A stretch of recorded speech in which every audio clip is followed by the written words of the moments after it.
যাচ্ছে যে নির্বাচনের নামে যেটা বলেছেন সকলে কম বেশি বলবে না, এটা একটা ইলেকট্রাল সিলেকশন হচ্ছে, এটাকে ইলেকশন বলা যায় না। গণভবনের টেবিলে তো আছে ৩০০ জন কারা নির্বাচিত হবে, তাহলে আর এই উৎসবের দরকারটা কি?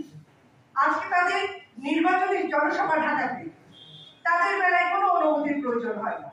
শুধু যখন আমরা কিছু করতে যাব, বিরোধী দল কিছু করতে যাবে, তাদের জন্য আর বিএনপির অনুমতি, অমুক অনুমতি, তমুক অনুমতি। দেশটা কি স্বাধীন আছে? দেশটা কি নাগরিকদের জন্য আছে? একটুও নেই নাগরিকদের জন্য, শুধুমাত্র যারা আওয়ামী লীগ করে তাদের জন্য আছে। পরিষ্কার ভাষায় বলতে চাই, সবগুলো দলের নেতা এবং নিজের মুখে কি করে বলে যে আমি ক্যান্ডিডেট দিতে হবে।